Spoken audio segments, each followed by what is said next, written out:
Iris! Welcome, welcome, welcome. I can't wait. I'm so excited for today. We gonna be reading. Because reading's fundamental. I got some nice chill hop going. Peter Pan, welcome in.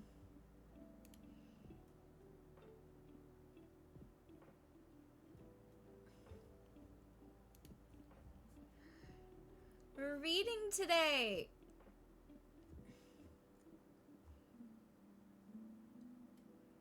Indian sign on. Hello, hello. Thank you for joining my reading stream. We're gonna be reading The Wife Comes First. I'm super excited.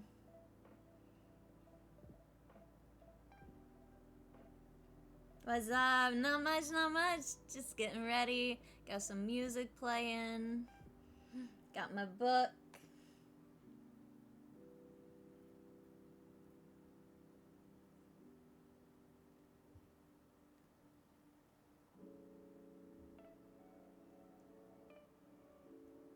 The fishwife comes first.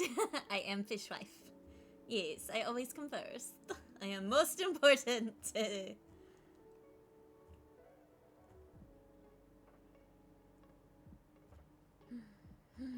I'm so excited. I just can't hide it.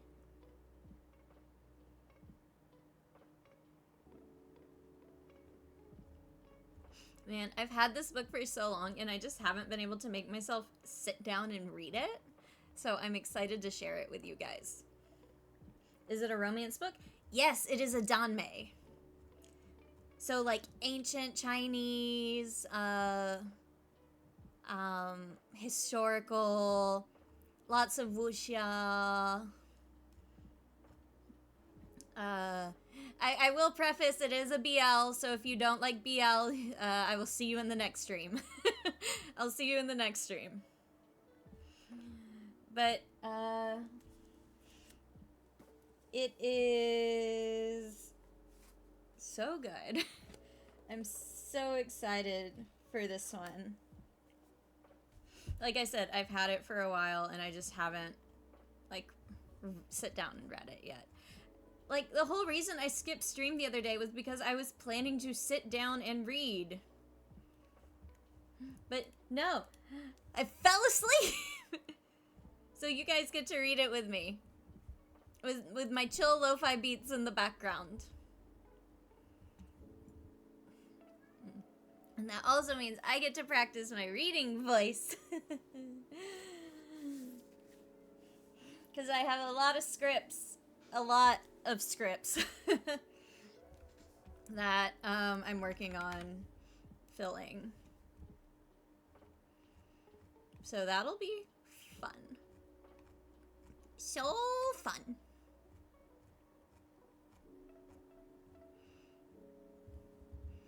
Alright, I'll give it one more minute for people to join and then I'm gonna start reading.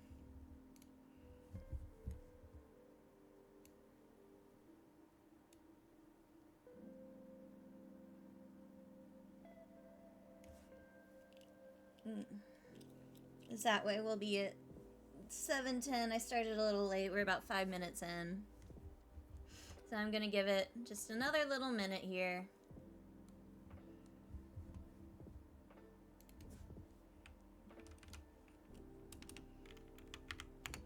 Meanwhile, checking all my socials.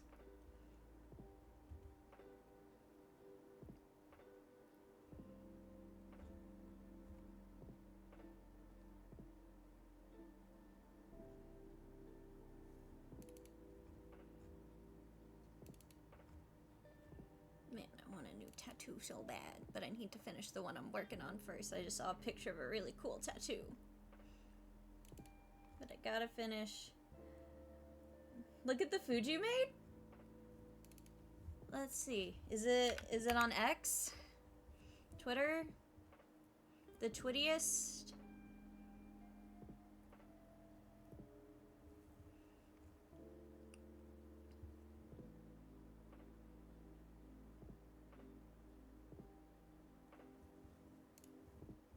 Let's see. Ooh, that looks so good. You're gonna make me hungry. I'm supposed to be reading. I'm supposed to be reading to all of you. And you're making me hungry.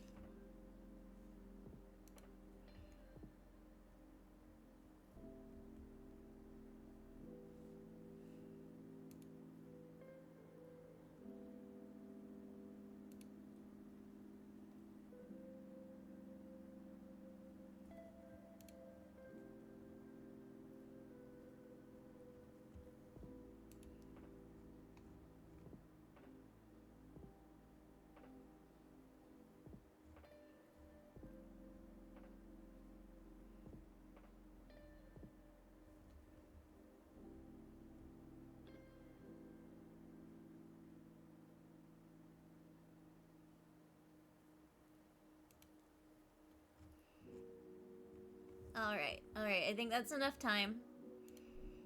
We're gonna get started. Alright, the wife comes first. The wife comes first. Oh my gosh, I'm so giddy. I'm like legitimately like bouncing. I'm so excited.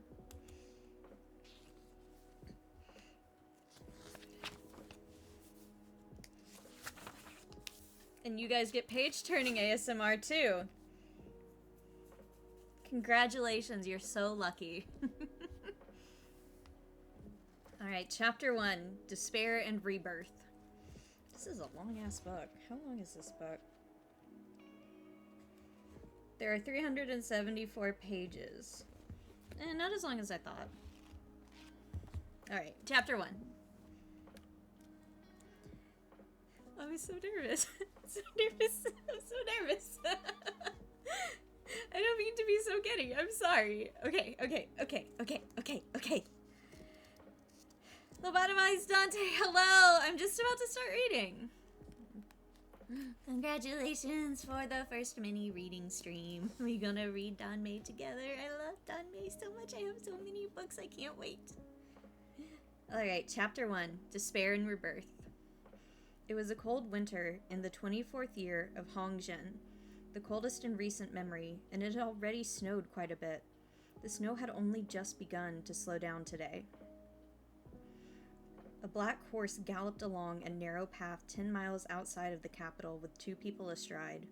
Its hooves kicked up plumes of snow that slowly fell back to earth in a flurry as the 2 faded into the distance. Your Highness, the horse won't make it very far carrying us both. Please, let this one down. The voice of the man riding pillion sounded weakened, but his tone was warm and gentle as always. Absolutely not. If I leave you in the snow with injuries this severe, you'll die within the hour. Jing Shao wiped the frost off his face and tightened his legs around the horse's flanks, spurring it to continue galloping.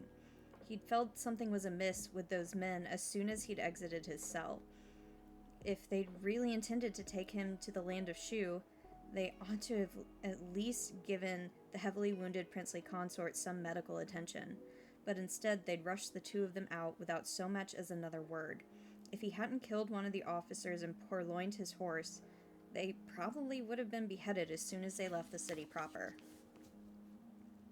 This body of mine is barely hanging on, and I'll be dead soon enough. Let me down already! The man behind him grew increasingly frantic. The horse beneath them wasn't some fine steed, and it was already starting to heave after being pushed so hard for so long with 2 people on its back. If this continued, neither man had a chance at survival. No, if we die together, Jing Shao shouted against the bitter wind. This man, his officially sanctioned princely consort, married to him with full rights, had been neglected by him for over a decade as he lavished attention on the concubines at the other's expense. Yet, in the end, the only one to go to prison with him, the only one willing to take a knife in the gut for him, was this wife he'd resented for over 10 years.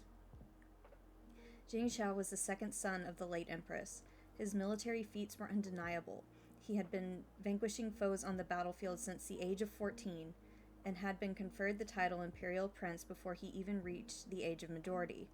The unwritten rule of the Qin Empire, where men were allowed to take men as wives, dictated that the son of a concubine should marry a man to keep peace in the clan. Despite Jing Shao being a legitimate born son, the empress consort had used the pretext that he had a same-blood older brother to justify forcing him to marry a man, effectively stripping him of his rightful claim to the throne. As a result, he'd become resentful and defiant, never showing his primary wife any respect and never helping his older brother fight for the throne in good faith. The man behind him sneered. And what virtue or ability could I possibly possess to be worthy of your highness dying with me? I'm the one who let you down. If we can live through this, I promise I'll do whatever you wish, Jing Shao said, consoling the man behind him. With one hand on the reins, he reached between them to tighten the knot tying them together.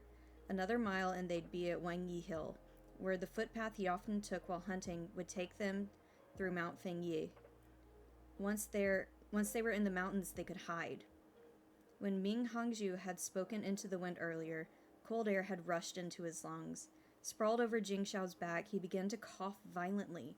A trickle of red blood dripped from the pale corner of his lips. Back in the prison cell, he'd taken a blow for Jing Shao, and he was wounded to the core. Every bump of the road brought him another sharp jolt of pain. Due to the severe cold, he'd lost all sensation of his wound, but considering that he was already spitting out blood, he could only smile bitterly and simply let Jing Shao's back take his weight. After so many years of neglect, with even the serving concubine daring to flaunt her status in front of him, it would have been impossible for him not to hold any sort of grudge against Jing Shao. Since he wants to keep me company in death, then I will just have to let him, thought Mu Hangzhang, leaving it in the hands of fate. Born a common son of a noble house, and having devoted himself to scholarly pursuits for 10 years, he told his father he didn't want to inherit the peerage. He only wanted to participate in the palace exams in order to gain some scholarly acclaim and free himself from that family as soon as possible. But his father and principal mother had made him marry Imperial Prince Qing a year before the exams. He was a man, but his wings had been torn from him, leaving him captive and confined in a cage of the inner harem, unable to even ever again pursue his grand ambitions. After so many years, he no longer knew whether he should resent his cruel principal mother or his own irresponsible husband. They're just ahead. A cacophony of thundering hoofbeats, clattering iron armor, and the clanging of metal weapons was quickly approaching, along with a series of shouts, each sound ringing in their ears like a death knell. Jing Shao lashed the horse with a whip, driving it into a desperate bolt towards Wangyi Hill. Whoosh! An iron-tipped arrow sliced through the air. Jing Shao leaned out of its way, the man behind him tilting with him as a result. Hold on tight, Jing Shao shouted. Wrapping his arms around Jing Shao's waist, Mu Hongzhang pressed him closely against Jing Shao's back to match his movements. Beyond Wangyi Hill was a footpath through the woods where arrows could be easily evaded. Navigating the forest on horseback, Jing Shao weaved through the trees, and their pursuers gradually fell behind. With a harsh yank on the reins, Jing Shao steered the horse to jump over a boulder. As they alighted back to the ground, he turned and asked, "Does your wound hurt?" "It doesn't hurt." The voice that answered him was only getting weaker. "Hongzhang, don't fall asleep," Jing Shao called to him urgently, frowning. "Once we get through Mount Fengyi, we'll be in Min County, where my former troops are. They will surely help us evade these assassins." His words were both to bolster himself and console Mu Hongzhang.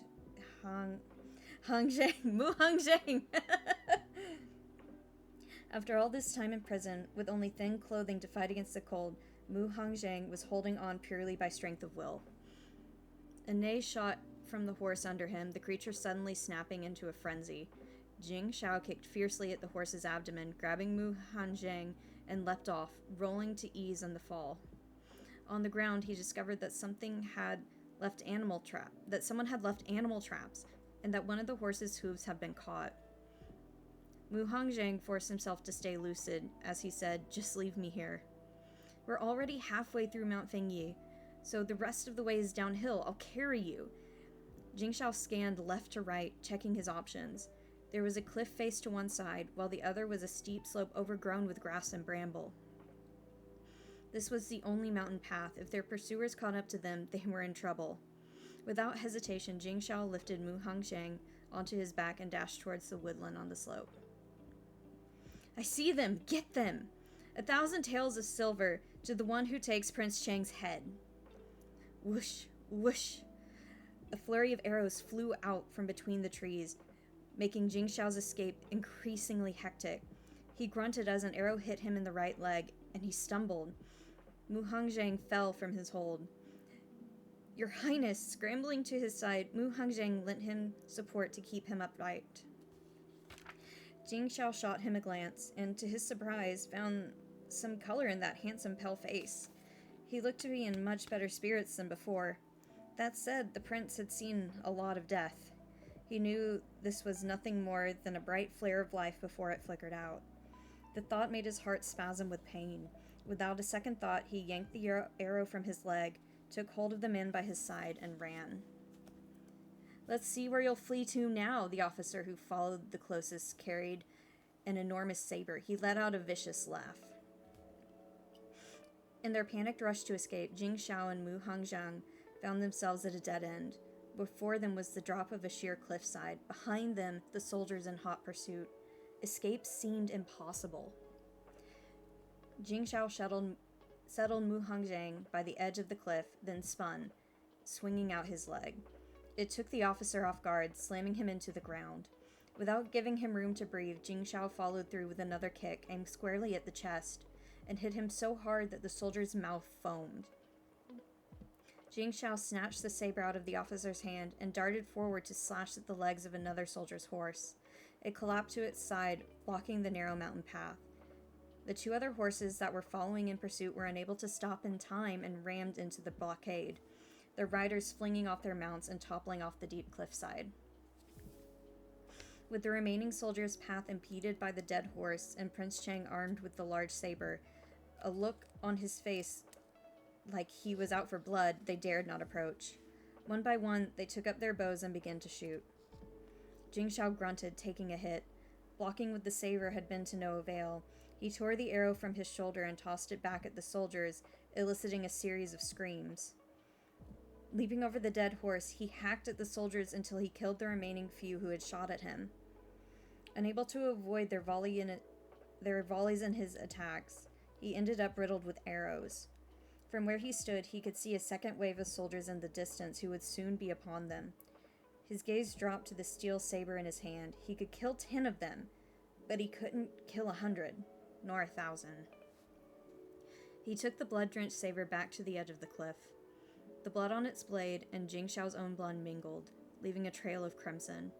He scooped up Mu Hongzhang, who had been leaning against a rock, into his arms.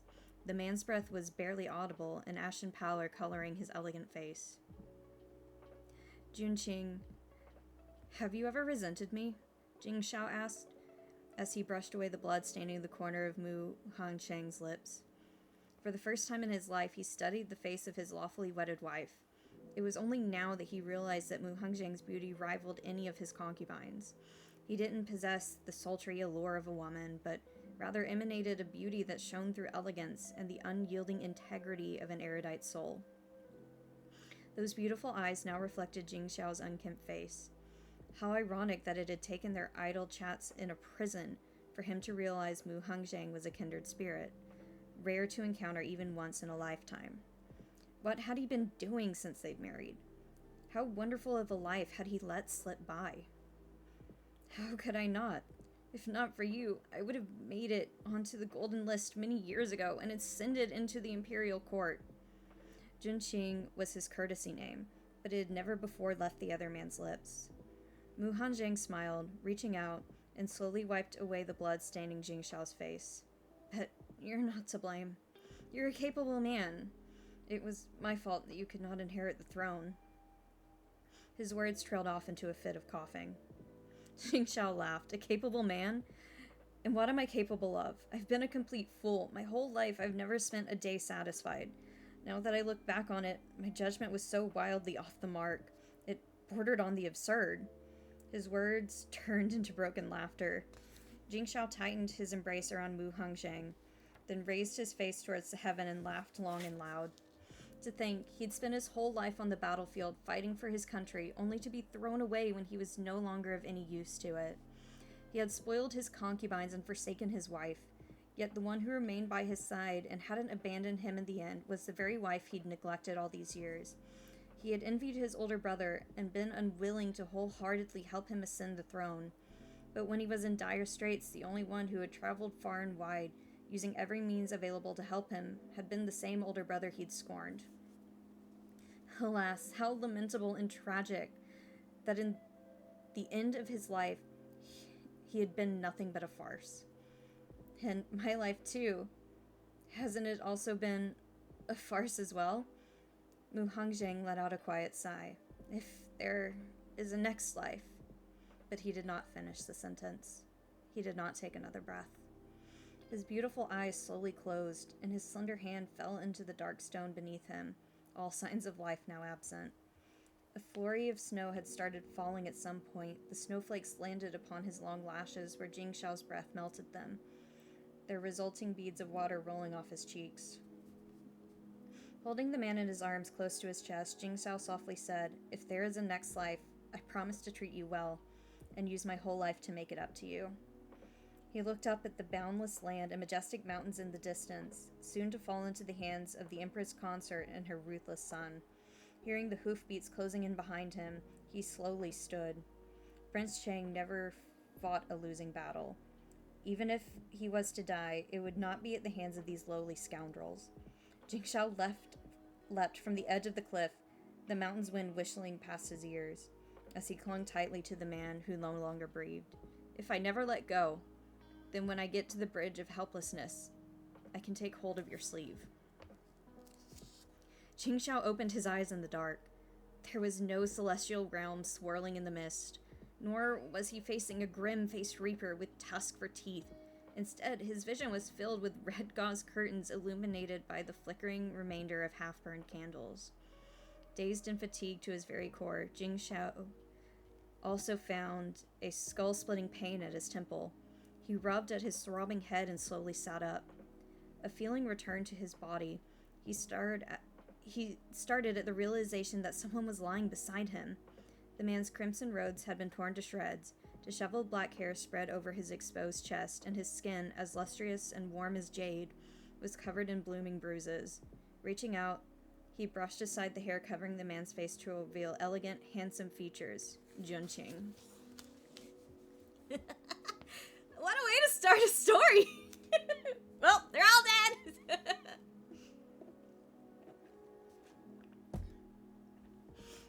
Chapter 2, Dealing with the Aftermath. Hardly believing his eyes, Jingxiao traced Mu Hanzhang's face. That the skin was slightly cool under his hand made his heart plummet, but resting his touch there longer warmed him with the heat of life. He scanned Mu Hanzhang's beautiful face carefully under the candlelight, and found it had returned to its former state. Aside from a mark Mu Hanzhang himself had made by biting his lower lip, this was clearly the face of a young man who had only recently had his coming-of-age ceremony at 20, as yet unmarred by the ravages of time. What is going on? Jingxiao stared in a daze for quite some time before pulling open the lapels of his underrobe.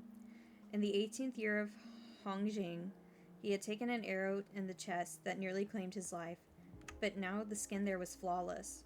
All his other old scars had also disappeared. Not only that, while his muscles were well defined, they were less robust than what he remembered. He felt for a hidden compartment in the bed and pressed it. A small cabinet door opened, revealing a ledger with a blue cover.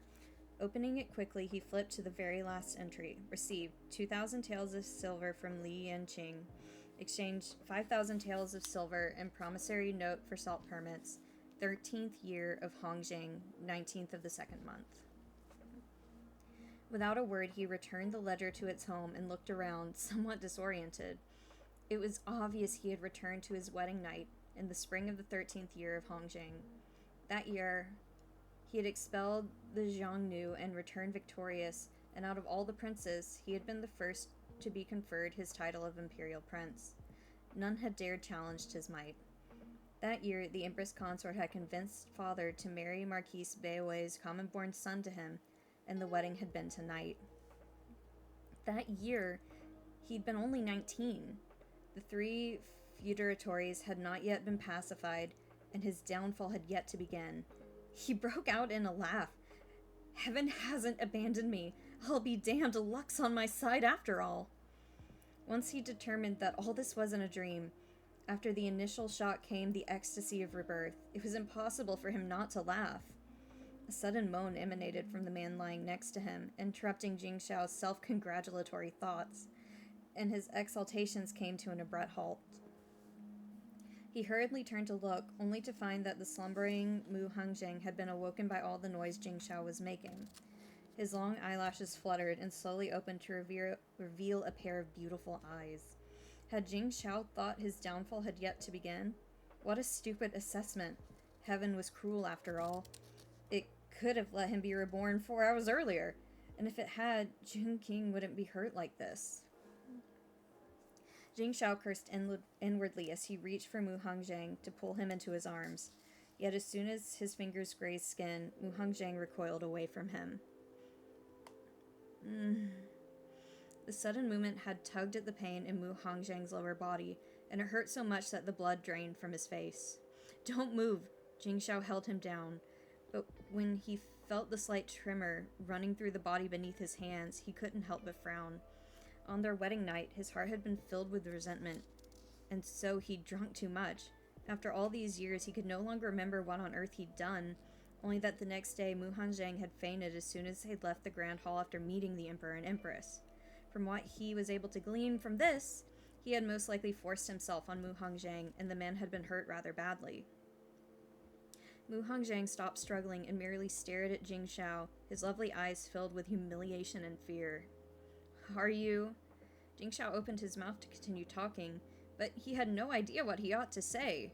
So instead he turned around and pulled on the silk sash hanging in front of the bed. Before long, a handmaiden answered him from the outer chamber. Get hot water ready. The prince wishes to bathe, he loudly instructed. Once the handmaiden acknowledged his command and left, Jing Xiao turned back around. But he still didn't know what to say, scratching his head awkwardly. You don't have to be afraid, he eventually said. After a moment's thought, he decided to try and offer him words of comfort. I drank too much last night. I really didn't intend to. Your Highness, the hot water is ready. Shall we enter and assist you with the bath? The voice of an older handmaiden rang out. Jing Xiao remembered that this was his senior handmaiden, Zizi. Of course, as it was his wedding night, hot water would have already been prepared. The only reason she'd ask this question was to avoid having the servants see anything inappropriate. No need for that. You may all withdraw, Jing Xiao said, impatience tightening his tone. Mu Hongzheng breathed out a sigh of relief. Having to lie passive and helpless to submit beneath a man was already a great humiliation, but if the servants had seen him in such a sorry state... Mu Hongzheng groaned softly as the same man pulled away the covers and picked him up, surprising him. What are you doing? Don't move. Once the quilts were pulled aside, the bitter fruits of his actions were laid bare. Putting aside the countless bruises that mottled Mu Hongzheng's skin, red and white bodily fluids coated the area between his thighs, and his rear was in such distress that Jing Xiao could scarcely look. The furrow between his brows grew deeper and deeper. I'll take you to wash up. Take me to wash up? Mu Hongzheng looked at the man before him, somewhat puzzled. When this man said he wanted to take a bath, was it to save him from embarrassment? But why would he do such a thing? He showed no signs of mercy while tormenting him earlier. I'll go myself, Mu Hongzheng said, his voice ice. Immediately feeling he was being inappropriate, he added, pitching his tone lower. How could I impose upon your highness so? Watching him sulk in such a restrained way brought a smile to Jing Xiao's lips, yet sensing that such a reaction would make his remorse seem insincere, he flattened his expression before quietly coaxing his consort. And where will you get the strength to do that? Ultimately, this is my fault. So just consider it my apology to you. Though they were husband and wife, it was improper under any circumstances for a prince to wait upon his consort. To Jing Xiao, however, this was normal, as they were both men, and he treated the injuries of wounded soldiers in the military. He was confident in his abilities. Unable to argue against him, Mu Hongzhang could only let him do as he wished. Sensing that the man in his arms had stopped putting up resistance, Jing Xiao, satisfied, happily carried him behind the screen. Unconcerned by the fact that he was still wearing an underrobe, he stepped right into the bath. Once in the water, Mu Hongzhang broke free from his arms and leaned against the other side of the wooden tub. Jing Xiao didn't mind. He took off his soaked underrobe and scooped up a handful of hot water to wash his face, rinsing away the discomfort of his hangover. As was appropriate for a bathtub in the prince's estate, it was huge. And even the two men sitting inside of it didn't feel cramped. Mu Hongzhang took a towel and carefully washed off the traces of the night from his body as he surreptitiously observed the other man, who was continuously rubbing at his temples. Apparently, he really had drunk too much last night. Jing Xiao shook his head hard in an attempt to clear it. He could still hear the whistling of the cold wind at the edge of the cliff, and soaking in the hot water didn't feel real. But now wasn't the time to reflect on the nature of life. He reached out and pulled the man curled up in the corner into his arms. Mu Hongzhang's body immediately tensed. "I can wash myself." Startled, Mu Hongzhang frantically grabbed at Jing Xiao's hand, moving towards his lower body. "You're in no condition to do it yourself," said Jing Xiao bluntly. "We're both men. Why are you so shy about it?" Mu Hongzhang was rendered speechless by his righteous and confident tone, and just as he came up with something to refute him with, Jing Xiao's fingers suddenly probed into his body, stealing his words and instead releasing a muffled grunt. "Does it hurt?" The other man was biting his bottom lip again, and so Jing Xiao wrapped Mu Hongzhang in his arms, allowing him to sprawl against his chest. "Don't bite yourself, it'll be alright soon. And if it hurts, you can bite me." Pushing away the urge to tease, he quickly and gently scooped around inside Mu Hongzhang's body. Are we really doing this in the second chapter? Are we really doing this in the second chapter? Okay. Hey, yo! Okay, I'm going to read it now. Pushing away his urge to tease, he quickly and gently scooped around inside Mu Hongzhang's body. Mu Hongzhang didn't bite him and simply gasped quietly for a while. Once everything inside had been cleaned out, Jing Xiao grabbed a large towel and wrapped it around the man in his arms, then quickly stuffed him under their bed covers and turned away to search for a healing ointment. The sheets had already been changed. Mu Hongzhang sat up and wrapped an underrobe around himself. He saw that the other man was dressed only in a thin robe, barefoot with his hair still dripping water as he stood in front of a set of drawers searching for something. Jing Xiao's hands had been gentle earlier while cleaning him, and judging by the look in his eyes, it didn't seem like it'd been an act. It made Mu Hongzhang a bit confused. But as long as the prince wasn't too harsh with him, the life ahead of him would be much easier. "Come on, I'll apply the balm to you." A suddenly magnified handsome face brought Mu Hongzhang's contemplations to a halt. He couldn't deny that Prince Cheng certainly was captivating. The imperial family was full of beautiful people to begin with, and this man was a top contender even among them. Hang on. What balm? That. I can do that on my own. He snatched the small bottle out from Jing Xiao's hands, his face suddenly suffused in heat. It was one thing when they were in the water earlier and Jing Xiao couldn't really see, but now the room was lit up bright as day. Wouldn't that mean he got to see everything? We're already husband and wife, so why are you worrying about it? An involuntary smile quirked at Jing Xiao's lips at the tinge of color on Mu Hongzhang's pallid cheeks. He climbed onto the bed and, taking advantage of his agility, stole the bottle back. Mu Hongzheng was no match for him, so he could only wrap the quilt over his head, out of sight, out of mind. Jing Shao happily spread those slender legs open, scooped out a small amount of ointment, and began to apply it. This was granted by father before I embarked on my last campaign. It's fantastic at stopping bleeding and acts as an analgesic. The cooling balm didn't hurt to use and calmed the hot stinging sensation at the site of the injury. Mu Hongzheng, of course, knew the value of such high-quality soothing balm. How can you use such a precious medicine on a place like this? He poked his head out from the quilt just in time to see the look in Jing Shao's eyes, brimming with tender sympathy for him. This managed to somewhat comfort his heart, which was trapped in the deepest despair. Mu Hongzheng mocked himself inwardly. How pitiful I am to feel happy over someone feeling sorry for me. It's precisely because you're hurt in a place like this that it requires good medicine. Finished, Jing Shao stared at the smooth curves of Mu Hongzheng's backside, imagining how nice they would feel under his hands. Jing Shao! Tearing his eyes away from that enchanting area, Jing Shao pretended he hadn't seen anything at all and threw the covers back over Mu Hongzheng. He then slipped under the quilts as well, sat up against the headboard, and picked up the lukewarm hangover broth from the small table before gulping down the entire bowl.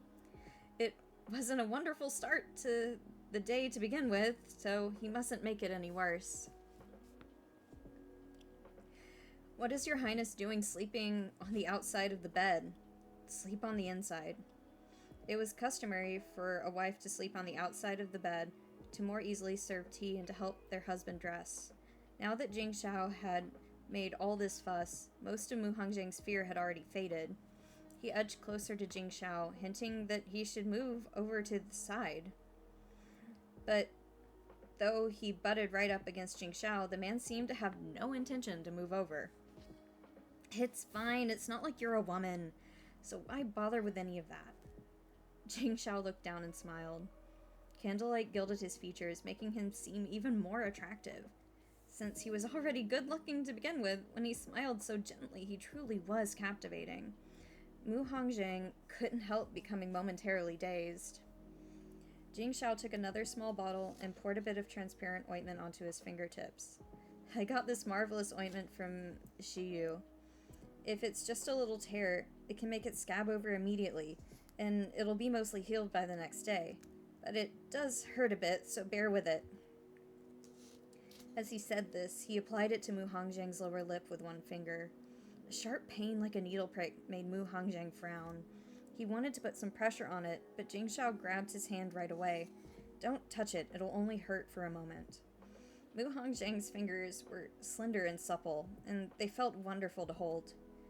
These were hands that had spent years in the pursuit of calligraphy and painting, and they were quite unlike his own that were calloused from sword wielding. When Mu Hongzheng realized that he wasn't going to let go, he cleared his throat to remind him to do so. Oh, let's go back to sleep. Jing Shao quickly released him and called a handmaiden to put out the candles before he burrowed beneath the covers. We can't greet father until after morning court, so we can sleep for another 4 hours. The man in the bed replied and did not speak again. But out of Jing Shao's view, Mu Hongzheng's ears quietly turned red. Jing Shao is gonna be the death of me, guys. Hi, everyone! Hi, I haven't gotten to say hi because I've been reading. What we reading again is called The Wife Comes First.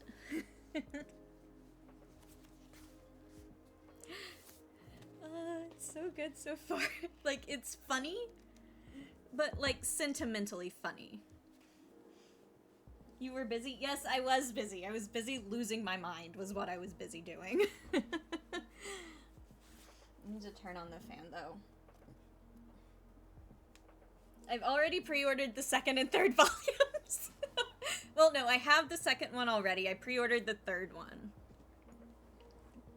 But, alright. let's continue. Chapter 3, Match Made in Heaven.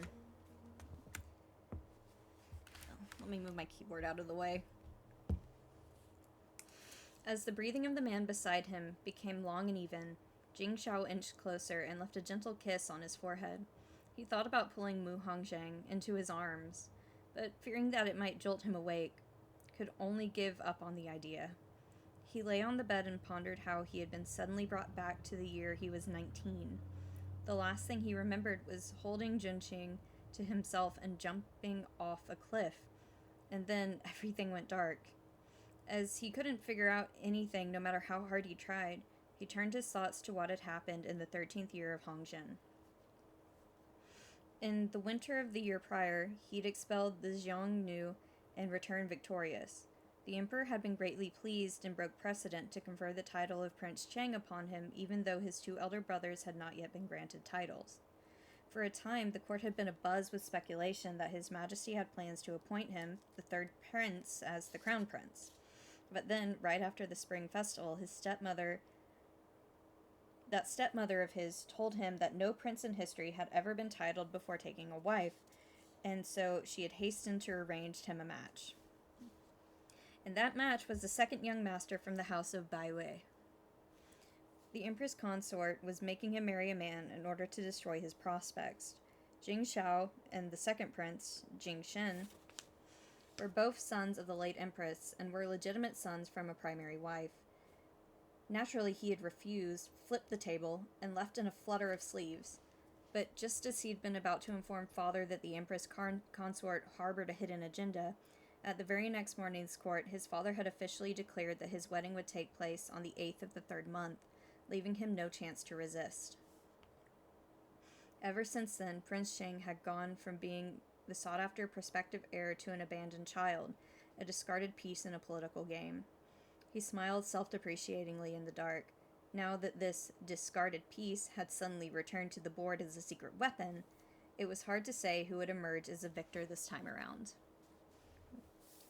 The next day, even though it was possible to wait until after morning court before greeting the imperial couple, there were a series of rituals he had to observe.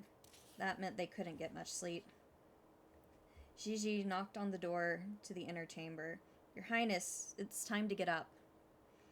Mu Hongzhang had startled awake immediately, being a light sleeper. "Wait outside," he instructed the handmaiden, and he stirred Jing Shao gently. "Your Highness, wake up." Jing Shao opened his eyes in a daze and saw that familiar face, that same handsome one he saw every day waking up in prison. "What is it?" "It's time to get up. This one must get off the bed to get a pair of undergarments." Mu Hongzhang pressed his lips together. Last night this man had forcibly applied balm to him, then insisted on sleeping on the outside of the bed, so he still hadn't managed to reach his clothing.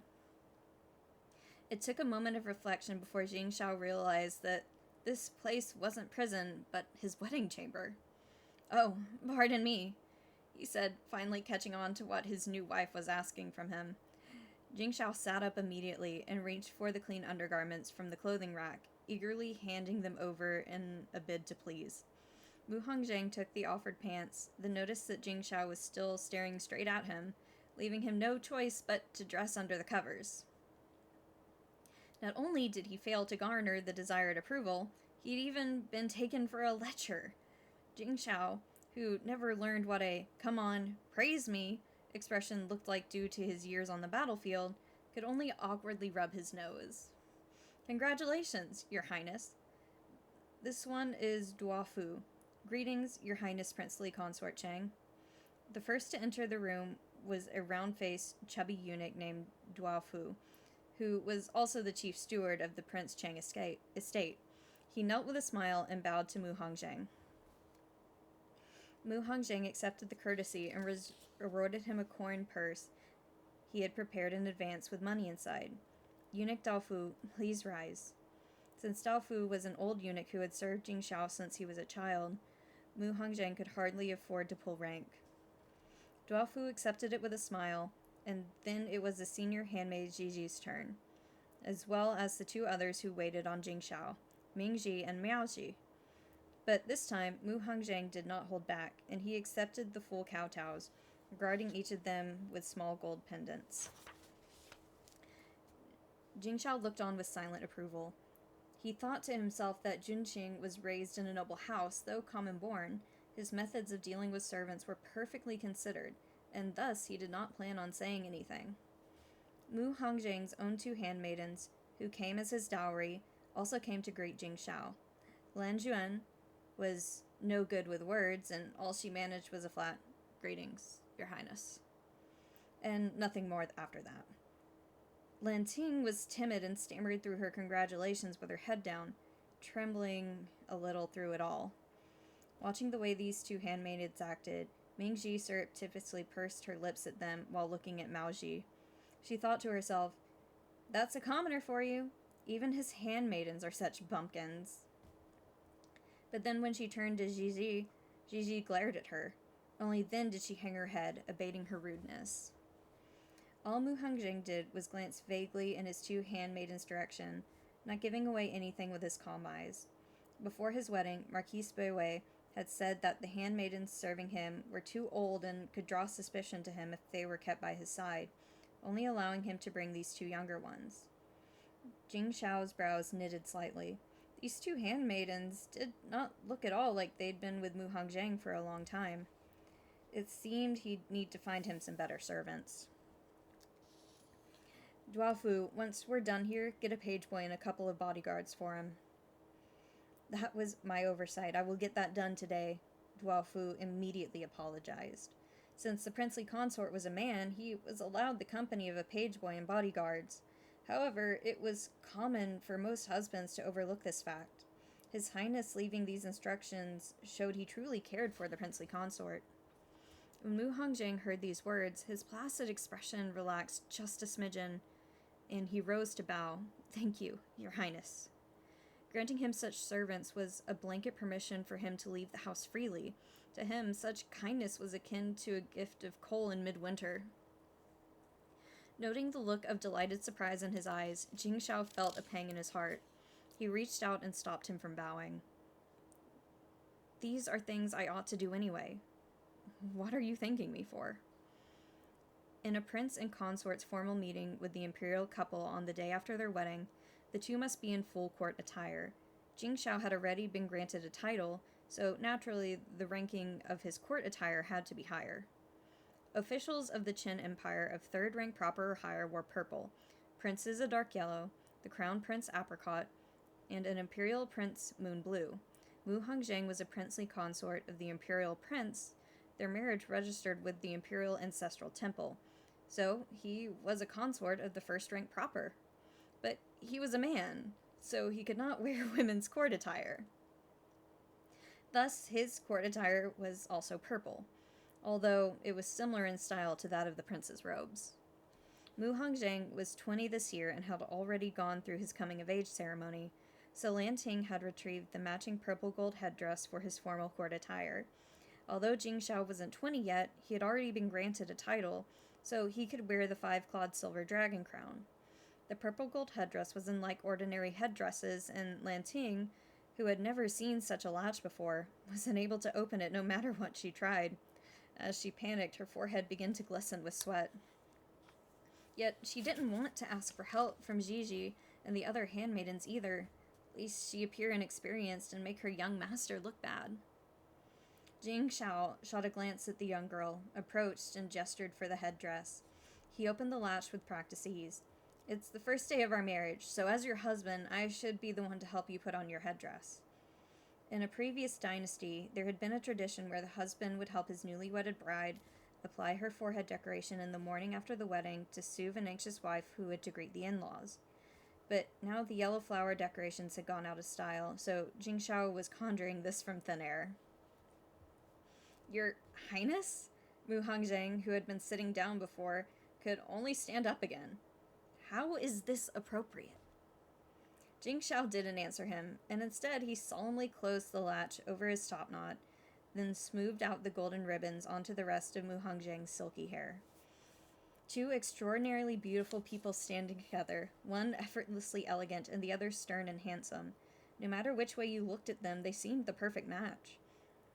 Miaoji, who was helping Jing Xiao with his jade-trimmed belt, couldn't help but exclaim, "Your Highness, standing together next to each other, like you are mystical acolytes to the gods, a match made in heaven." She had long since figured out the situation from this morning. Not only did His Highness not hate the princely consort, he was actually very fond of him. Miaoji, always quick on the uptake, naturally wouldn't let the chance to win the prince's favor escape her so easily. Is that so? Hearing this, Jing Xiao wrapped an arm around Wu Hongzheng's waist and guided him to the dressing mirror. The man beside him was slender and tall, but was still shorter than him by half a head. This made Jing Xiao rather proud of himself. We are indeed a good match.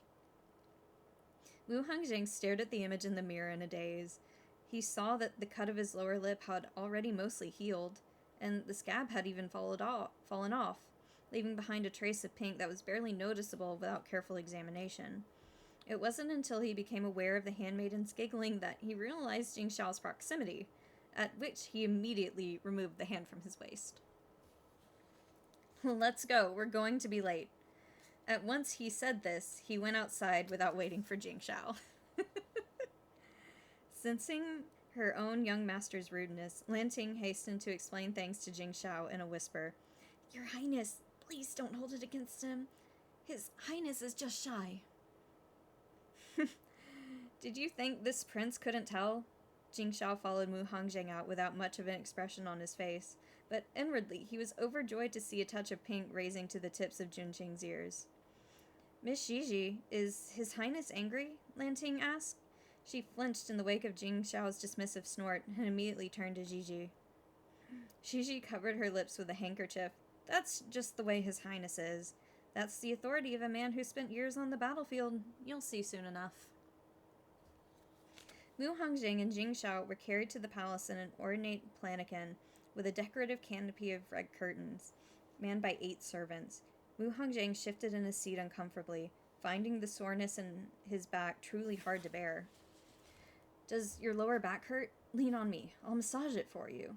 Jing Xiao, of course, had noticed, and he pulled Wu Hongzheng into his arms. Without waiting for his permission, he laid one of his big hands on Wu Hongzheng's back and started kneading. The man in his arms stiffened for a moment before slowly relaxing, and Jing Xiao couldn't help but smile. "Whatever the Empress says in a bit, all you have to do is listen, and whatever she tries to bestow on you, just take it without reservation." He remembered that the Empress had given Wu Hongzheng some rather valuable items in his previous life at this meeting, which gave him the misconception that Wu Hongzheng was in her good graces. It only served to make Jing Xiao reject him all the more. In hindsight, he'd been incredibly childish. How was anyone supposed to turn down a gift from the Empress?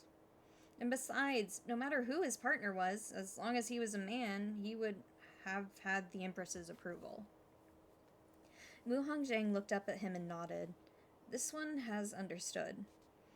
He had heard rumors of the imperial family, and as the son of the late Empress, the fact that Jing Xiao didn't get along with the Empress consort wasn't unusual.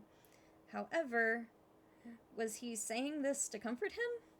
This thought tinged his heart with sweetness. Aside from the terrible evening, this man's behavior after sobering up had really been rather gentle.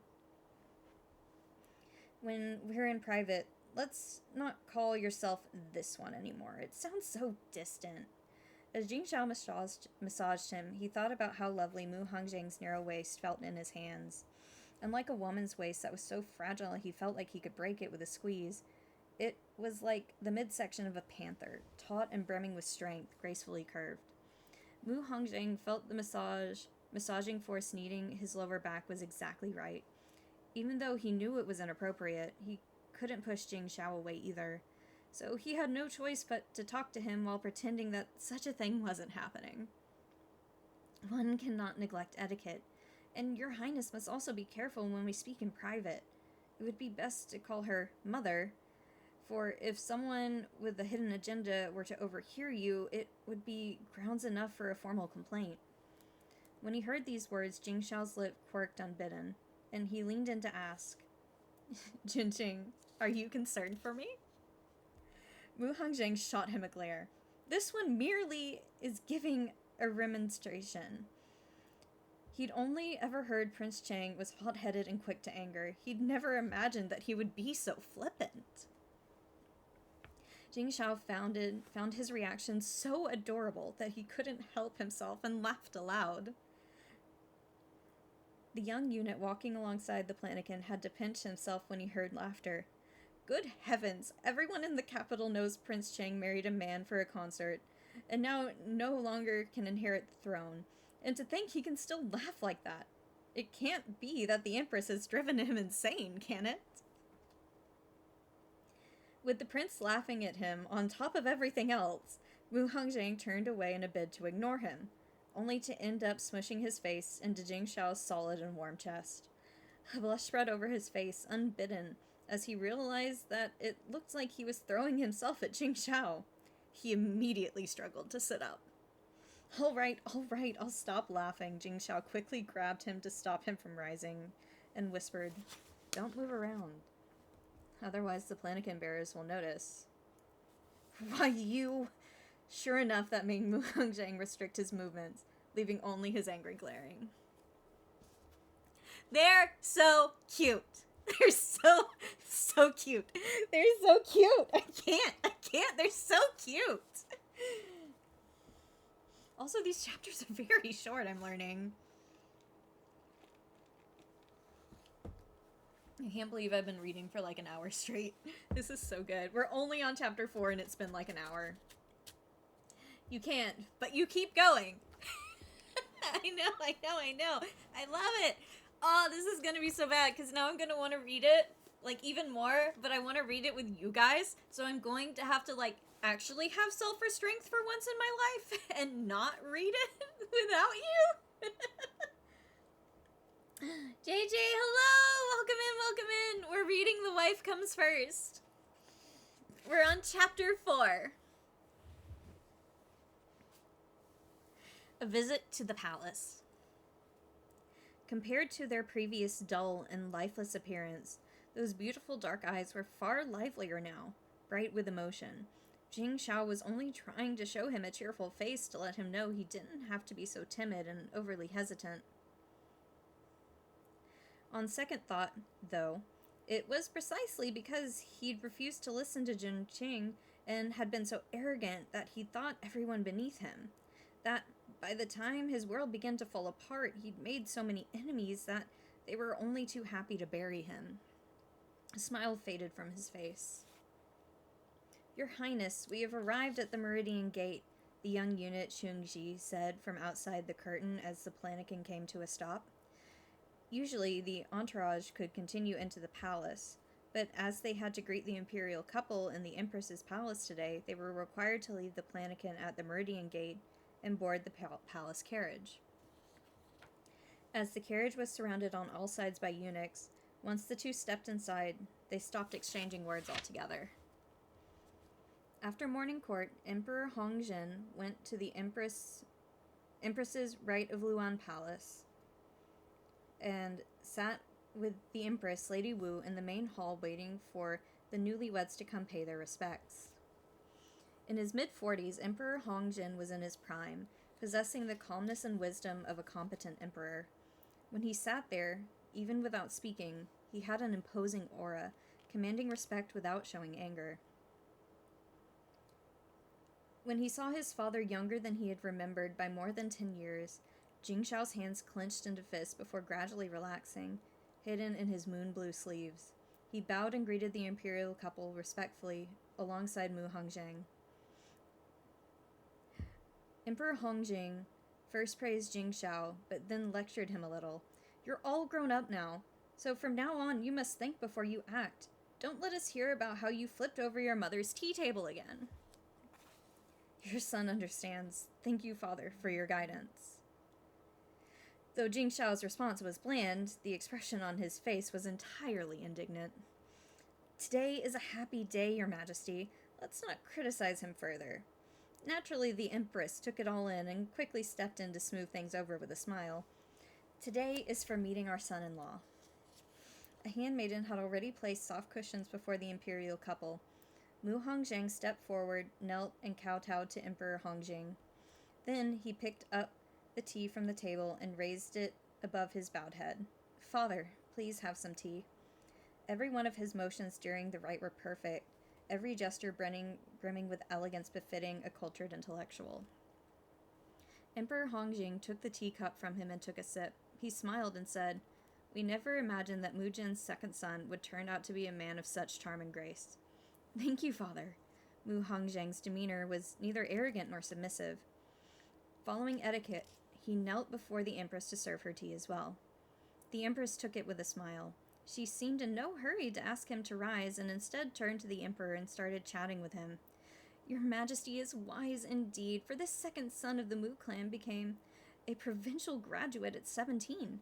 Allegedly, all the young nobles in the capital call him the erudite gentleman out of respect." "Is that so?" Emperor Hongjing was now properly interested. Passing the provincial examinations at 17 made him an extraordinarily intelligent young man. He'd only ever met Marquis Baiwei's heir, and had never imagined that the Marquis' common-born son would turn out to be such a well-hidden gem. He couldn't help but feel a little regretful, for if such a man had been allowed to participate in the civil service examination, he would surely have become quite the asset, as well as a fine tool for keeping Marquis Baiwei under his thumb. What a pity indeed. Having knelt for so long, Mu Hongjing's body began feeling worse and worse, his face paling. But still, his back remained straight, and he interjected at the appropriate moment to remind his new in-laws of his compromised position. It was nothing more than a casual jest on the part of some of this one's childhood companions, not to be taken seriously. Why does this child look so pale?" said the Empress, casting a look toward Jing Shao. When she noticed that he didn't seem to care or have any intention to rescue Mu Hongjing from the situation, the sharpness in her eyes softened somewhat. With a smile, she handed Mu Hongjing an open, ornate gift box. The jewels within glowed with such brilliant splendor that it was obvious they were worth a great fortune. Given such a substantial welcoming gift, Mu Hongjing recalled what Jing Shao had told him inside the plannikin and accepted it without hesitation. As he stood up, his vision went black. He swayed for a moment before managing to regain himself. A palace maid nearby immediately stepped forward to assist him. "If you're feeling unwell, you two should head home." With that, Emperor Hongjing waved a hand, indicating they could go. While Mu Hongjing turned down the palace maid's offer of help, Jing Shao continued to completely ignore him. He simply bowed to the imperial couple and walked out of the hall on his own. Heaven only knew how much he wanted to wrap Junxing in his arms and not let him take another step by himself. But they were inside the palace, so he had no choice but to keep his demeanor icy and feign impatience. Once they passed the palace gates, Mu Hongjing alighted from the carriage and stared at the back of the man taking large strides away from him. He sneered at his own foolishness. What on earth was he hoping for? Was that fleeting tenderness nothing but a facade, just as he thought? Attempting to catch up, he only managed 2 steps before he blacked out for a moment and fell forward. The pain he experienced from hitting the floor never arrived, his body instead crumpling into a warm embrace. "Junxing, what's the matter?" When his eyes opened again, he was met only with Jing Shao's anxious face. Jing Shao had nimbly wrapped the man into his arms upon his fainting and had brought them both inside the plannikin. "Chungji, go to the Imperial Academy of Medicine and ask Jiang Heng, Dr. Jing, to come to the estate. Raise the plannikin. We're heading back immediately." "Certainly." The plannikin bearers picked them up and set off at once, while Shunji ran in the direction of the Academy of Medicine. Junxing, where does it hurt, Jing Shao held the man in his arms close to his chest and felt his forehead. "How did you come down with a fever?" Mu Hongjing didn't say a word. The way this man ran, both hot and cold, left him guessing, and the pitying look His Majesty had given him today had also left him with a crushing heartache. Physically unwell and emotionally upset, he felt discouraged and disheartened, and his senses only grew more and more groggy. Judging by how Xiao Er looked, it seems he wasn't very satisfied with the marriage arrangement I made for him, the Empress said with a troubled expression after the two left. He's still young, so of course he cannot comprehend your painstaking efforts. But this child, he truly is an open book. Emperor Hongjing was honestly rather satisfied. He had taken note of all Jing Shao's reactions, and all of his defiance and displeasure had been vividly expressed. If he had somehow managed to appear deeply grateful after losing his right of succession, then he would have been far too cunning. Back at the Prince Chang estate, bearing Mu Hongjing in his arms, Jing Shao ran inside. "Bring me a cold handkerchief!" Covering Mu Hongjing with a quilt, Jing Shao took the requested items Gigi handed him and used it as a cold compress on Mu Hongjing's forehead. "Chunqing, do you feel really bad?" Jing Shao stared at him, his chest feeling tight. In his previous life, Mu Hongjing's health had grown worse by the year, and in their last few years together, he'd taken medication like other people took meals. This time, he'd have to take good care of him and make sure he stayed healthy. "I'm fine. Don't we have to go to the second prince's estate as well? Let's not waste any more time." This said, he struggled to get up, but Jing Shao held him down with one hand. "I've already sent word to my brother. He won't blame you." He did still believe they should visit his brother.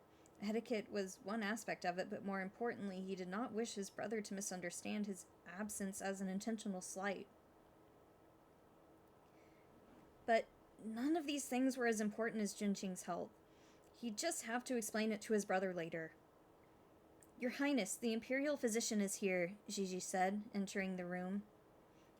Dr. Zhang wasn't the highest-ranking Imperial Physician within the Academy of Medicine. While he was skilled at healing, he couldn't fathom why Prince Chang would ask for him by name to make a house call. They had never once crossed paths before. After taking Mu Hongjing's pulse and checking the coloring in his cheeks, Dr. Zhang turned somewhat hesitantly toward Jing Shao. Understanding this meaning, Jing Shao told the servants to withdraw. "Doctor, please speak your mind." "Judging by the princely consort's pulse, I believe it's likely caused by an injury and pent-up emotions." Dr. Zhang glared at Junqing again.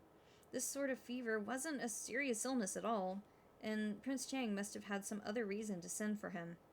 He continued, "Forgive me for speaking my mind, but though His Highness is a man, in terms of conjugal matters, a man actually can be injured far easier than a woman. It would be best if you show a bit more compassionate restraint."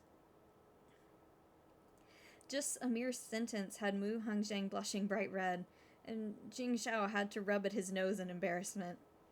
"It is this prince's fault for being too rash." "Your Highness, please forgive me." Dr. Zhang also felt a bit uneasy, concerned his explanation had earned Prince Chang's ire. Jing Shao laughed, then said, "This forthrighteousness of yours is exactly what this prince prefers, Dr. Zhang."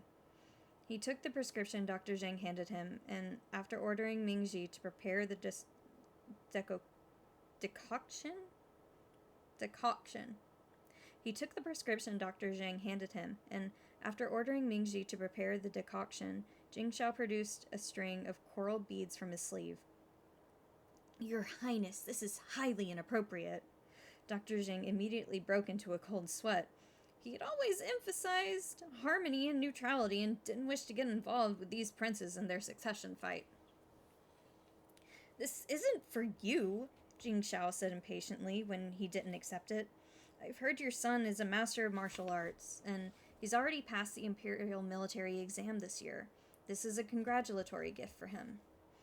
Red coral beads could ward off the misfortune of bloodshed and were indeed a gift for those practicing martial arts.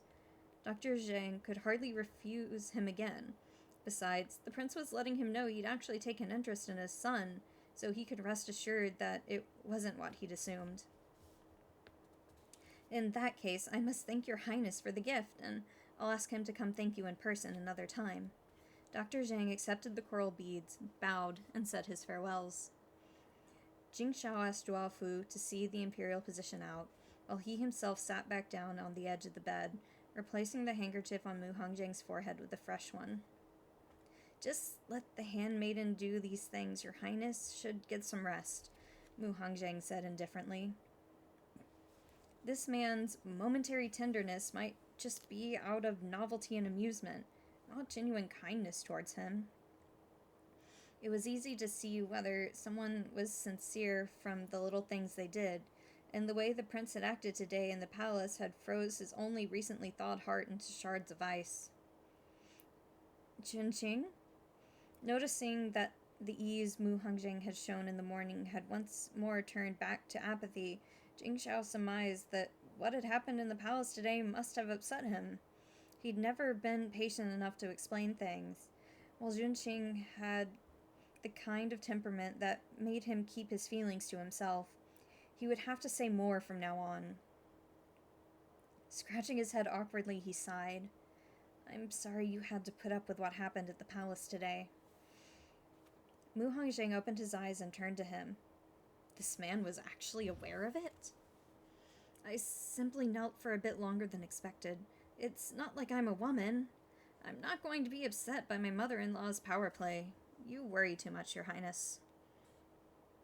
While he'd spoken in a gentle voice, pleasing to the ear, there was no hint of resentment from the words alone.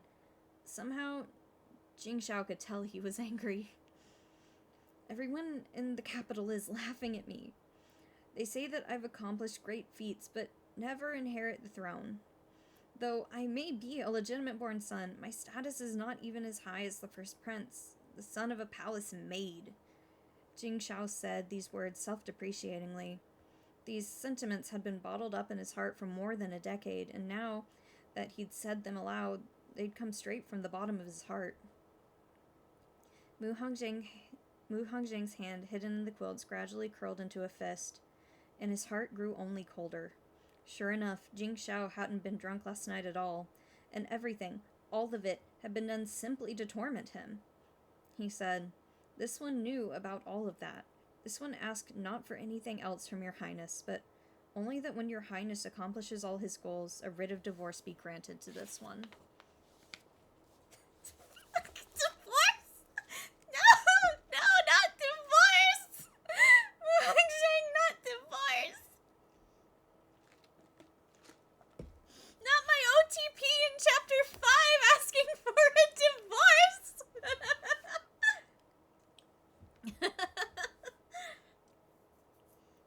A writ of divorce?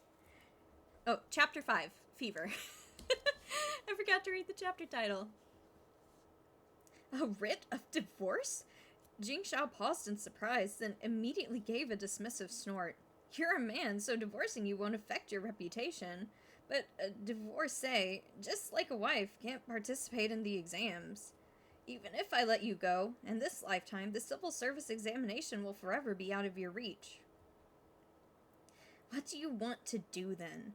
Mu Hongjing sat up and stared at him icily. If this man wanted to keep him around for further tormented, he wasn't going to sit there and bear it. I can't inherit the throne, and you can't take the exams either, so we're even.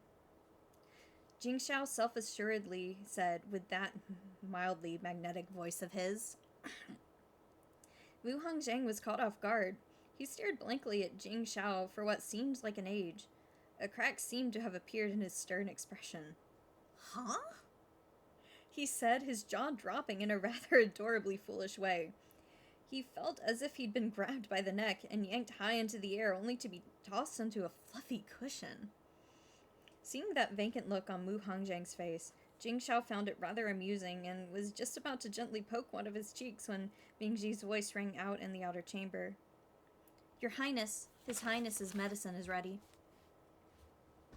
Jing Shao's brows furrowed for a moment. Then he asked Mingji to bring the medicine into the room. Mu Hongzhang's expression flattened, and he remained silent with his head bowed. Stealing a glance at his face, Mingji smiled and brought the medicine to the bed. Your Highness, could you let me attend to His Highness as he takes his medicine? Mingji cast a troubled look at Jing Shao, who was refusing to move from his perch at Mu Hongzhang's bedside. Jing Shao took the bowl from her and waved in dismissal. He turned his head to call out, Duaofu! Duaofu dipped his head through the crack in the door to show his smiling face. Here! Guard the door! Jing Shao couldn't help but find his behavior amusing. Despite his age, Duaofu still acted like a child. Certainly. Duaofu naturally knew exactly what the prince wanted him to do.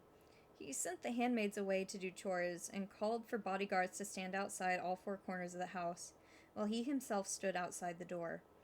Once he was sure that no one could hear the conversation happening outside, he leaned against the pillar to catch some sun with a smile.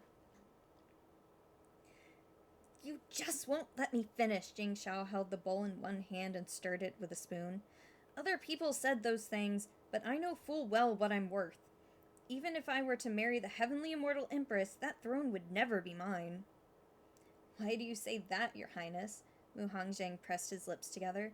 It sounded like Jing Shao intended to have an open, honest conversation with him, and his manner did not seem feigned. Perhaps it was really he who misread the entire situation. Jing Shao handed him the bowl. I joined the military at 14 and spent all these years fighting on the battlefield. I am an expert when it comes to war, but I don't know the first thing about governing a country. Look at me! I couldn't even get an imperial physician on my side. How could I possibly compete for the throne? Mu Hongzhang took the bowl from him.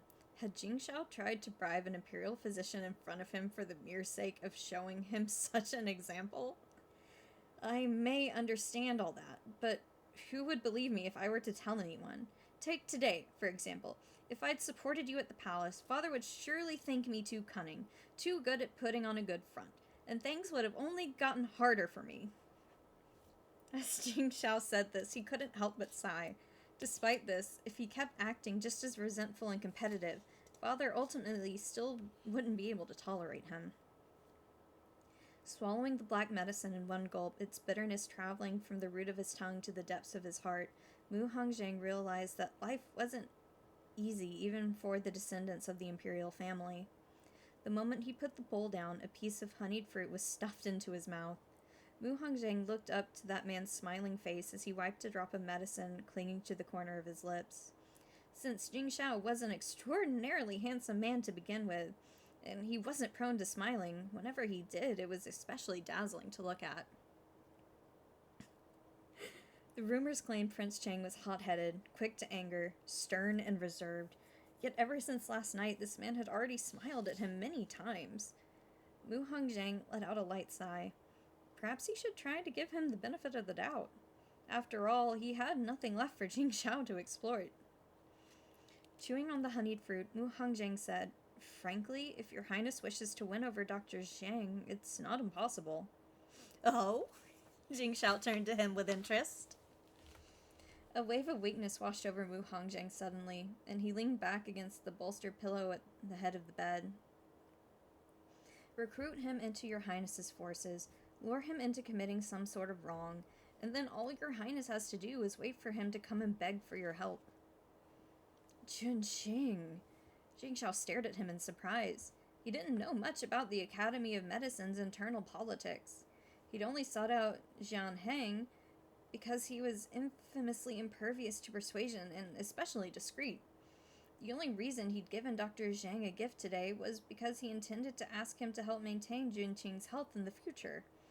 If there was actually a way to bring someone like that into his camp, that really would be a pleasant surprise. He suddenly lunged forward, sprawling over Mu Hongzhang's chest. You really are a strategist. With you around, I won't have to spend money on retainers. That Mu Hongzhang was willing to lend his scheming ability to him meant that he'd accepted him. Mu Hongzhang coughed, Your Highness. With the hefty man draped over him, Mu Hongzhang found it hard to breathe. Jing Shao bolted to his feet the moment he complained. Then, after laughing awkwardly, he said, Don't sit up anymore. Lie back down. You need to sweat out your fever. He stuffed Mu Hongzhang under the covers and even made sure to tuck him all the way in. Then, he lay down beside him, wrapping both Mu Hongzhang and the quilt into his embrace. All this fussing left Mu Hongzhang stunned and bewildered. And by the time he realized what was happening, he'd been wrapped into a cocoon with an octopus lashed around the outside, holding it all in place. He didn't know whether he should laugh or cry. Jing Shao truly was an impatient man. Mu Hongzhang's face was pressed close against Jing Shao's chest. He sighed and curled inward, trying to create a little distance. Junqing, I'll tell you everything from now on, and you have to tell me whatever you're thinking as well. This way, we won't ever fight. Jingxiao raised a hand to untie the hair ribbon holding Mu Hongzheng's top knot, then nuzzled his chin over the crown of his head. Mm-hmm. Mu Hongzheng mumbled a vague reply. He was wrapped up nice and warm, and the tension in his heart had eased. It was making him feel a bit drowsy. Jinqing, on our wedding night, I honestly was upset and drank too much. At first, I thought since no one intended to trust me anyway, then I might as well live up to expectations and burn it all down. Jingxiao narrowed his eyes. He really had considered it when he had first awoken in the past. Knowing what he knew now, it wouldn't be impossible for him to take that path. But when I woke up and saw you, I changed my mind. Mu Hongzheng didn't answer him, but his ears perked up, listening to every word. Hearing no response from the man in his arms, Jingxiao thought he'd fallen asleep, and he stroked his long hair gently. I thought, if I get to spend a lifetime with someone as wonderful as you, that's a pretty good thing. Whether other people believe in me doesn't really matter. I promise to protect you from now on, and I won't let you suffer any slight. He wasn't sure yet exactly what he felt for the man in his arms, but he knew that Mu Hongzheng was the only one willing to die with him. In this world where he had been reborn, there was only suspicion and danger lurking behind every corner. This man was his only salvation. He must hold on tight and never let him go again. His low, deep voice flowed through Mu Hongzheng like a gentle whisper. Jingxiao thought he was saying these things to himself, yet, unbeknownst to him, the man in his embrace quietly smiled. By the time Mu Hongzheng had sweated out his fever, it was already past high noon. Jingxiao had asked Duofu to run to the second prince's estate a while ago to apologize and tell his brother exactly what had happened, adding that they might try to head over a little later. Though the imperial lineage was vast, Jingxiao's special position meant he wasn't required to greet all that many people on the day after his wedding. Moreover, he never had been great at maintaining relationships anyway, so he had decided to visit only with his older brother. Now that high noon had passed, it was impossible to go today, so he had changed into his casual clothes to sit down with his wife for a pleasant lunch. But then, just as the table had been cleared, Duofu came to announce the second prince and his imperial consort's arrival. The second Jingxiao heard this, he immediately set down his teacup, ready to rush out. Your Highness, Mu Hongzheng quickly pulled him back. Change your clothes before you go. Oh! Jingxiao smacked himself on the forehead. He'd forgotten that his sister-in-law was also present. Going out as he was would have been a breach of etiquette, so he hurriedly changed. He hadn't thought about it when he'd woken up, but now that he was going to see his older brother so soon, he realized he had a lot he wanted to tell him. He would not continue to be a fool this time around. Your Highness, this one will remain here. Mu Hongzheng pulled back the hand Jingxiao had just grabbed. What's the matter? Jingxiao stopped in his tracks and turned to him. Greeting his older brother meant Mu Hongzheng would have to kneel and serve tea again, but he'd get a welcome gift out of it as well. Mu Hongzheng's lips pinched together. The reason Your Highness did not go to the second prince's estate was because this one was ill. Even though he is your brother, to create a misunderstanding due to such trivial matters wouldn't be worth it. Huh? Jingxiao stared blankly, practically manifesting question marks over his head. That was until he realized that Jinqing was worried that if Jing Chen saw that Mu Hongzheng was fine, he would believe that Jingxiao had intentionally skipped his visit to the second prince's estate, which would damage the harmony between the two brothers. He could only smile helplessly and wreathe his arms around Mu Hongzheng's waist. Jinqing, from now on, you should speak more directly. This brain of mine doesn't work all that well. Mu Hongzheng shot him a glance and whispered, This one will keep that in mind. Go on, Your Highness. He knew that Jingxiao shared a tight bond with this particular directly related elder brother, and if he'd said that outright, he could be suspected of trying to put a wedge between them. As he was currently still an outsider who'd just joined the family, it would be better if he was cautious about what he said. Noticing how quickly he replied, Jingxiao couldn't help but tease him. Which one are you keeping in mind? Speaking more directly, or that my brain doesn't work great? Both. Wu Hongjing's expression remained placid. Jingxiao found how unfazed he was in the face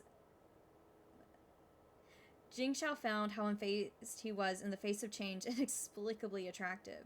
He looked around, and once he made sure there was no one paying them any attention, he gave Mu Hongjing a quick peck on the cheek before dashing out the door. Mu Hongjing stared at Jingxiao's retreating figure and slowly brushed a hand over his cheek. He couldn't help that the corner of his lips curled upwards. Due to the abruptness of Jingshen's visit, Jingxiao wouldn't be able to greet him at the door in time, but Duofu had invited him and his consort to the tea room inside of the Zephyr Pavilion, where Jingxiao entertained guests, read, and generally spent his leisure time. It was considered part of the inner quarters and usually only used to entertain close friends or family. The front portion of Prince Cheng Estate was the outer quarters. Past the ornamental gardens was Zephyr Pavilion, and the area behind Zephyr Pavilion was divided into the east and west wings. The east wing was Jingxiao's residence, while the women in the residence lived in the west wing. However, since Mu Hongjing was a man, he couldn't live in the west wing, and therefore the east wing now housed the newlyweds, which also meant that Jingxiao no longer had a living quarters to himself. This was the established norm with noble houses that took a gentleman wife. Both halves of the couple living in the master living quarters, their residence separated from the concubines. The closer he got to the tea room, the more excited Jingxiao became. His pace involuntarily quickened, and before he even got inside, he was already calling out exuberantly, "Brother!" The tea room was elegantly furnished. Its exquisite tables, chairs, and decorative side tables were of Jingyan style, and aside from the supporting pillars, all of the walls were removable, intricately carved panels. The panels could remain in place, creating a small room that heated up quickly in winter, while in the summertime they could be removed, turning the room into an airy, cozy pavilion.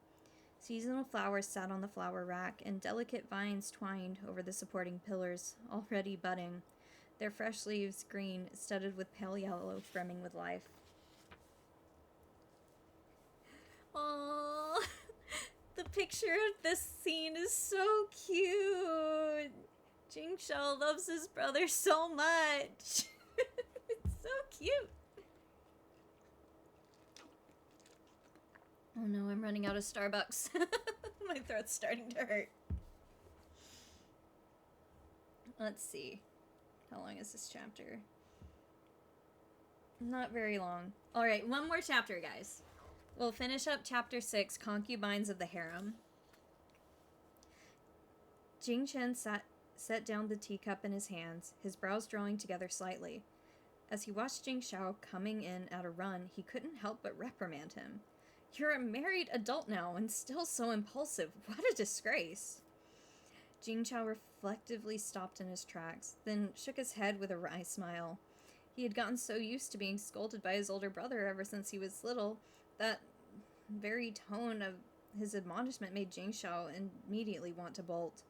But now the words, "what a disgrace," felt so incredibly endearing that he wished for nothing more than to have his brother around to scold him like this for many more years to come.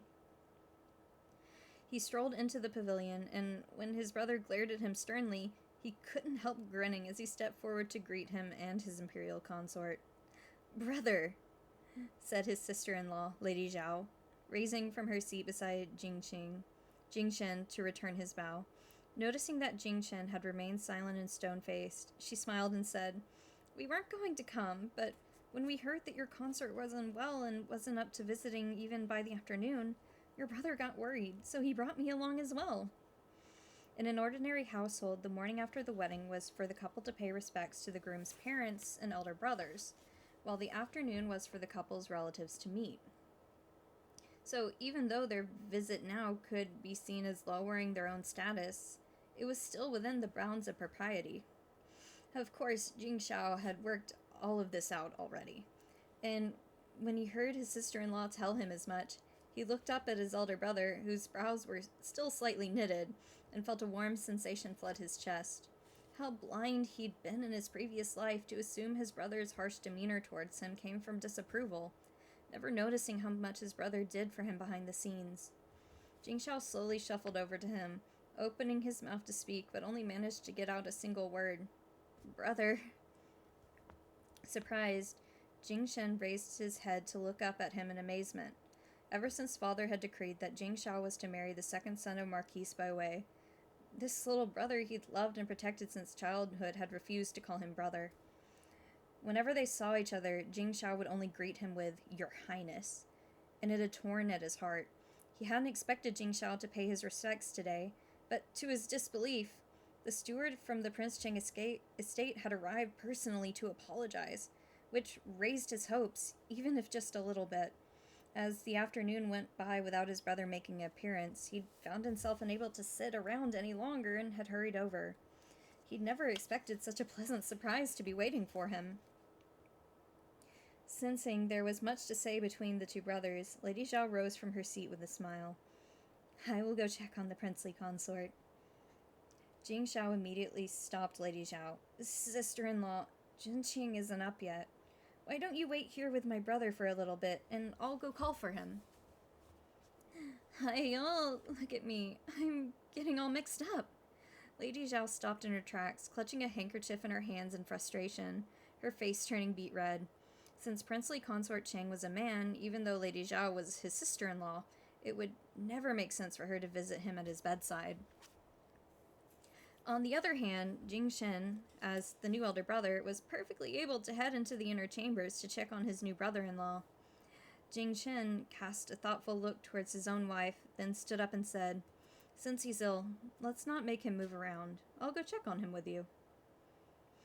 Nearby, Duafu immediately whispered to one of the handmaidens to run and notify the princely consort at once. The two brothers arrived at the East Wing living quarters, where Mu Hongzhang was reclining on the daybed in the outer chamber, covered with a thin quilt. His outer garment was loose-fitting and made of a soft material, clearly meant to be worn at home. And although it was not quite formal, his belt was neatly tied. His manner of dress managed to signal that he was ill without appearing discourteous. Taking in the tableau, Jing Shen quietly approved and stopped Mu Hongzhang from raising to bow. How is it that you're ill on the day after your wedding? Jing Shen turned to his little brother. When he'd heard that Mu Hongzhang had taken ill, his first reaction had been to wonder what might have happened this morning at the palace. Jing Shao coughed and rubbed his nose. No matter how thick his skin might be, his cheeks still burned a bit under his elder brother's scrutinizing gaze. Taking in Jing Shao's expression, Mu Hongzhang allowed himself a faint smile. Your Highness, there's no worry. It's just a cold with a bit of fever. The fever has already subsided with medicine. Yes, that's exactly right. Marquise Baiwei's household is too stingy. Those wedding robes they made for him are too thin. Jing Shao quickly chimed in, unaware that his attempt to gloss things over only made it sound worse. Wu Hongzhang couldn't help but roll his eyes. Jing Shen sighed as he stared at his little brother. Come to the study with me. I have something to tell you. And so, Jing Shao was dragged away dejected, hanging his head. Before he left, he stole a glance behind him and made sad puppy eyes at Mu Hongzhang. Amused, Mu Hongzhang failed to stifle a laugh. How unexpected that this man, who was usually so taciturn and aloof, would transform into a child before his older brother. He couldn't help laughing. He was a refined gentleman, elegant as an orchard, and when a smile spread across his face, it was indescribably dazzling and captivating. Having glimpsed Mu Hongzhang's laughing face and the beauty of his expression, Jing Shao followed his brother to the study, ready to be lectured, feeling perfectly satisfied. Greetings, sister. Lady Zhao stared at the beautifully courtesying Song Lingjin before her, her brows furrowing. This woman was Jing Shao's secondary wife who had crossed the threshold 2 years ago. By that reasoning, Song Lingjin could indeed call her sister. However, despite the fact that the official princely consort had finally married into the household, this woman had shown up in the tea room, acting as if she were still the mistress of the house. Not only that, she wore a pink Sue-brocade skirt, and her tasseled, pink-beaked golden phoenix hairpin swayed with each step she took. Such flamboyance! Lady Zhao still felt anxious about the way Jing Shen had glared at her earlier, and Song Lingjin's appearance now only made her more vexed. Without holding back, she asked straightforwardly, "What are you doing here?" With their highnesses off in their own discussion, this one thought it must be dull for you to drink tea here all on your own. So this one has some light refreshments prepared in the floral parlor and came here with an invitation to try some. Song Lingjin's invitation was worded cleverly, intentionally vague to make it sound as if Jing Shao had given him permission to entertain his brother's wife. Lady Zhao gave this some thought. Since it was inappropriate for princely consort Chang to entertain her because he was a man, it seemed proper for the secondary wife to come drink tea with her. Moreover, since the two brothers had been gone for so long, they must have had some important matters to discuss. And so she rose and followed Lady Song to the West Wing. Consorts. Young master, I heard that the second imperial consort went to the floral parlor for tea with Madame Song, Lan Ting whispered as she topped up Mu Hongjiang's cup of fresh tea. Oh? From his reclining position on the daybed, Mu Hongjiang looked up from his book and gazed at the nervous young girls with amusement. Where did you hear that? Lan Ting was clever enough, but she was very young and hadn't yet spent enough time with him, leaving her inevitably somewhat timid. Since she'd actually taken the initiative to gather information today, he felt it appropriate to give her a bit of encouragement. I heard Miss Mingji talk about it when I went to the tea pantry for more water. Lan Ting bit her lower lip, indignance crossing her features. The other handmaiden's gossip had sounded like she was complimenting Madame Song, as though she were taking pleasure in young Master Mu's awkward predicament of being left on his own. Mu Hongjing nodded. Good work. He returned his attention to the book.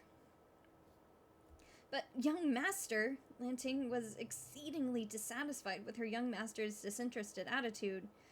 You have no idea what Mingji said. Mu Hongjiang looked up reluctantly and said in an even tone, She must have said it's only the day after the princely consort married into the household, and he's already been overshadowed by Madame Song.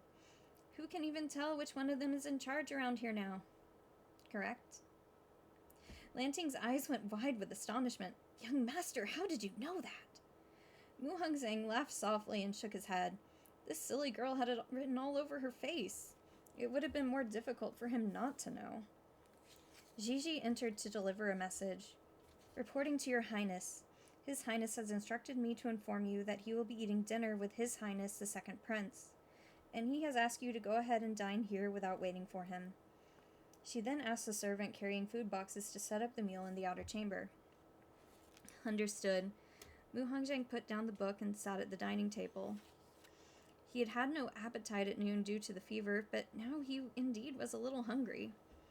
Gigi stood before the table to serve him. He picked up the rice bowl and before staring at the exquisite dishes spread out on the table. The banquet was truly far more extravagant than the food served in the Marquis Byway estate.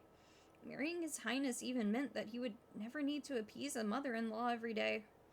If it was a woman that married into the Prince Sheng estate, she would have surely been happy, wouldn't she? The gentle smile on Jing Shao's face surfaced in his mind, and Mu Hongjiang couldn't help but sigh. If he'd been Marquis Byway's common-born daughter, he would never have had the standing to marry Prince Sheng. Even now, he still had no idea if all this was fortune or calamity. Gigi, is there a map of this estate? Picking up his teacup, Mu Hongjiang asked this like an afterthought once he'd finished his dinner. Replying respectfully, Gigi said, To answer your highness, yes, there is one in the small study. I'll go look around for it right away. The small study she referred to was in the east wing, too, not far from them. She returned quickly with the map. That Gigi could so easily retrieve something from the study astonished Mu Hongjiang. Was Jing Shao actually letting him freely pursue whatever was in there? The young girl hadn't even sought Jing Shao's permission. It was difficult to believe he'd allow such behavior. Of course, Mu Hongjiang could have been overthinking it, as the small study might not contain any important secrets at all. He slowly unrolled the scroll. The illustrator's intricate style depicted a retouched blueprint, with the room plans of the estate laid out at a glance. The ornamental gardens and Zephyr pavilions separated the estate into the outer and inner courts, and within the Zephyr Pavilion there was a tea room, study, heated nook, and waterside pavilion, as well as many other buildings. The inner court was divided into the eastern and western garden complexes, with the east being Jingxiao's residence, while the female consorts were housed in the west. As Mu Hongzheng wasn't a woman, he could not live in the west wing, so he resided with Jingxiao. His gaze wandered over the entire scroll, finally setting on the bamboo floral parlor. That was probably the floral parlor they spoke of, situated in the center of the west wing. Mu Hongzheng rolled the scroll back up. As he was a man, having the secondary wife entertain his sister-in-law on his behalf was appropriate, certainly. However, whether this was Jingxiao's wish or Madame Song's own volition carried rather different implications. Mingji walked in through the door, grinning as she said, "Your Highness, the two concubines from the West Wing have come to pay their respects and serve you tea." With surreptitious glances, she observed Mu Hongzheng and waited for his reaction.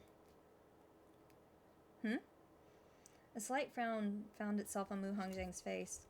Prince Qing had one secondary wife and two concubines, which he'd known about before their marriage. If both concubines were here to pay their respects, why hadn't the considerate, tactful Madame Song shown her face yet? Was she trying to make a show of her power, or was she trying to sound out His Highness's stance? His lips curled into a disdainful smile. The petty tricks played by these women were truly pointless. At his leisure, he rose to dress into a set of sapphire blue casual clothes, forcing the two concubines to wait in the side parlor. He chose not to wear a headdress, only asking Lanting to tie up his hair with a matching hair ribbon. It was only once he was done that he called the two concubines. Even Gigi couldn't help but feel concerned. Madame Song hasn't gone to see the guest off with His Highness, has she? Outwardly, though, Gigi smiled and introduced the concubines to Mu Hongzheng. The princely concubine, Lady Liu, wore a goose-down yellow skirt and had soft, alluring features, while the serving concubine, Lady Li, was petite and clever-looking and dressed in a green jade skirt.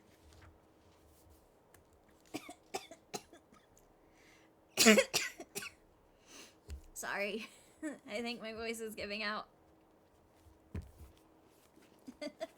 Alright, we made it to chapter 7, Homecoming. The intrigue has already started. It's so good so far, guys. It's so good. I don't want to put it down, but my throat is really hurting. And it's getting close to dinner time.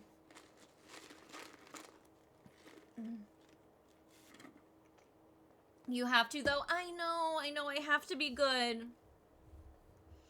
I promised I would read it with you guys. Oh, I didn't even realize my music turned off. Damn. You guys were just sitting there listening to me read with nothing else on in the background. I am so sorry. I'm so sorry.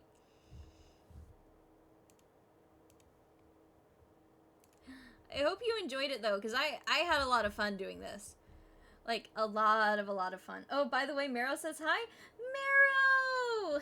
Mero, I'm so glad she's back. She's streaming right now, isn't she? Tell her I said hi, too. Yes, she's streaming right now. You promised to read with us. I did promise to read with you. And I'm going to. I'm going to keep my promise. I'm going to read all of The Wife Comes First with you guys. And then I'll read the second volume of The Wife Comes First with you guys. And then the third volume of The Wife Comes First with you guys. And we'll probably add in more books, too. My throat really hurts, though. That was so much fun. I'm glad you guys enjoyed it. I'm glad you had fun coming to listen to me read. And it was good practice. It was good practice, too. I'm really glad. But I'm gonna go ahead and call it here. So, yaps are the best with a bestie. I'm your bestie! I'm still the bestie! I will continue to claim this title no matter what. I love being the bestie. Big bestie energy.